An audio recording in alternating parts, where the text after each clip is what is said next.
So I get to go and pitch my company all the time, so I am very excited tonight not to pitch my company, but to actually talk a little bit about my story and how I ended up where I ended up. So I wanted to tell you how I built a company around a product that I knew nothing about at all. I'll tell you a little bit about what we do to help kind of frame this talk. So we're a virtual financial assistant that's powered by artificial intelligence.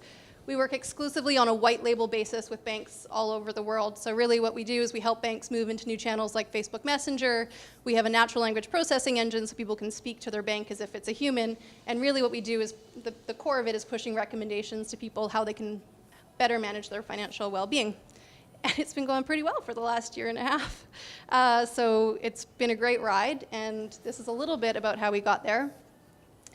I really didn't know anything about finance or AI before. This was a very typical day in my life. This is rural Tajikistan with the Ministry of Health looking at a harm reduction program at the UN. If you want to get a document signed, you circulate a black book to about 9 people internally, and if there's a typo, it has to go back to the first person.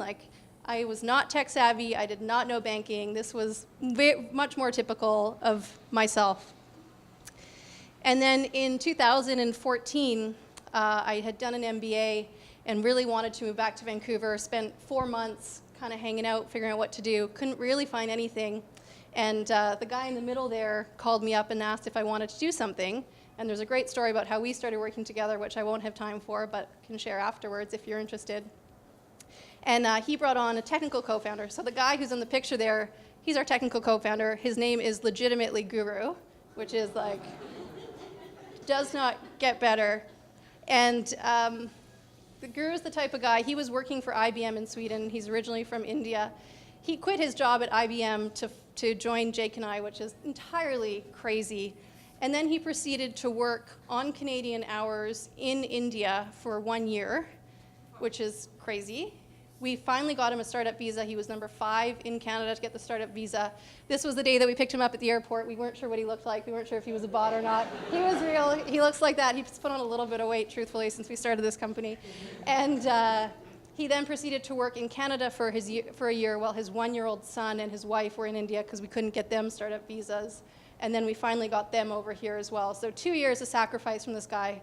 And this is really the first principle that I learned, which is I would never do this again if it wasn't for these amazing people and co-founders. Oh, can't hear me. So that's really the first principle that I've learned. And we followed that principle through with the people that we have on our board, with our investors and all of the people who we hire on, just people who are good people. They work really hard, take the work seriously, but don't take themselves seriously, which is one of our keys to success. So we did this business model called Peso for a year and a half, which was small payments between Canadians, a peer-to-peer payment market. And everyone we spoke to told us that we were absolutely insane and that this was a terrible idea. So we continued, and we watched the data really carefully in the app and how people were using it. So we lived and died by our analytics, and we micro-pivoted constantly on this app, and we did way better than anyone expected. So under this business model, we did about $1 million in small payments, and we had 10,000 users, which was better than really what we had thought or anyone else had thought we were going to do. But it turns out that it was a crazy business model, and this was Dragon's Den, which is a terrible way to get investment, but a super fun experience. And this aired about a year after we filmed it, and 2 weeks after this aired, we had $76 in our bank account. We had to lay off our whole team, and we'd really reached the end of the road. And that was a really, really difficult time for us. And there was this weekend where I showed up to the office, and my business partner showed up to the office, and our chairman showed up to the office, and we had to make this decision about, do we call it? And when you've got $76 in the bank account, and you just laid off all your staff, you really want to call it. Or do we keep going? And there was this little bit of light, which was this company called ATB Financial really liked the product that we'd built, and they thought that we were kind of interesting. And they offered us a contract. They offered us a $5,000 contract to build them a product. And we sat in this meeting room and debated, is it worth it? Is it not worth it? Should we do it? And we decided to do it, and then when we decided to do it, we delivered over the top on it. We had 3 weeks to build them an ATM finder in Facebook Messenger, and we all got in a car. By that point, we'd brought on a couple more people on the back of this $5,000. 5 of us got in a car. We drove to Alberta, where they're based. We wanted to make ourselves look as big as possible, so we brought out 5 people in a van, didn't tell them that we drove out. They took us for dinner and spent this huge amount of money on us, and we're like, if you could just give us that money, that'd be really great. Like, oh my gosh. And got a little bit of attention in VentureBeat, and then we did such a good job on over-delivering that they offered us a $25,000 contract. And then they offered us a 6-month contract at $25,000 a month, and today we've got a multi-million-dollar contract in place with them over the next multiple years. But thank you.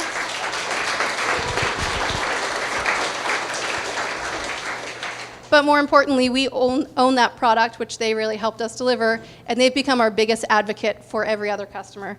So we're working with all of these customers and more. Commonwealth Bank of Australia is one of the 10 largest banks in the world. We're going live with them in 8 weeks. Their mission is to help improve the financial well-being of 20 million people by 2022, and we are their AI partner to do that. We're funded exclusively by revenue. We've just closed an investment round as well, but we're really funded by revenue, and the reason why we were able to do this was because our first customer, we loved them and they loved us back, so well worth that investment and taking that bet on that $5,000. Yeah, and we've also been doing okay on the PR and marketing side. We won Finovate New York 3 weeks ago, which coincidentally, there were 6 winners of Best in Show of 80 companies, of which 3 were Canadian, so anyone who wants to say anything negative about Canadian fintech, that's what I like to go back to. And this is where we are today. We're a team of 35 people, just closed a round. We moved into our new office yesterday, hiring a lot of people, particularly on the engineering and data science side. And for me, the core principles that really let us succeed were surrounding yourselves with great people, loving our customer to death, and constantly pivoting and asking questions. So very simple principles. You hear them all the time, but that was our secret sauce. Thanks so much for having me. Question and answer part? Thanks, Nat. So if there's any questions, if you could come to the front. This is when it gets really awkward. I like the first person who asks a question. Some balls on that person. Unless they're female, of course, then, Thanks, Jay. Thank you, Pindy. First of all, this is my first time here, so I'm really delighted.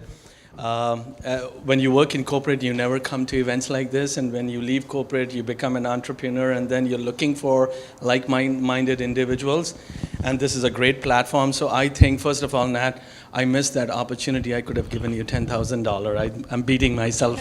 I wish I could have been a partner with you.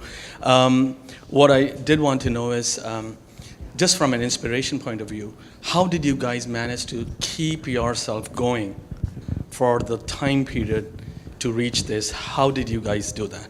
That's the key.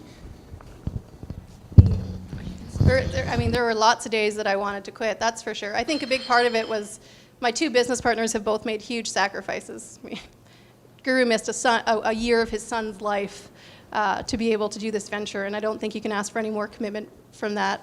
So every time I wanted to quit, I'd kind of look at him, and he was always fine with going along with whatever made the most sense, but there's a real big trust and a real big belief in each other as the co-founding team. I joke about it with my boyfriend. He's a little bit jealous of my co-founders because he's like, oh, you're kind of like married to them more than me. I'm like, well, kind of, yeah.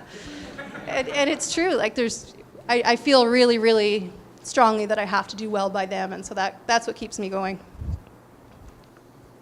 Next question. Okay. So is Guru still around, or? Yeah. Oh. Guru's here. He's our CTO. He's fantastic. His worst case scenario, like having to speak in front of people, is his nightmare, but he's incredible he's built up all kinds of engineering talent. There's about 20 people on the engineering team across the organization now, and he's taken a lot of people out of, pretty junior stages of their career and really built them up, and his wife and child are now here as well. They've all got permanent residency. That startup visa program is fantastic. If anyone is interested in hearing about our experience, would love to tell you more about it. It's really great.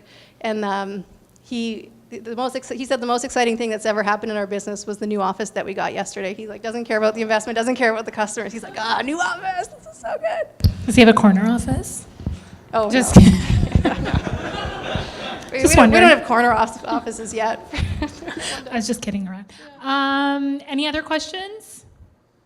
Well, a warm round of applause. Thank you so much, Nat, for coming out.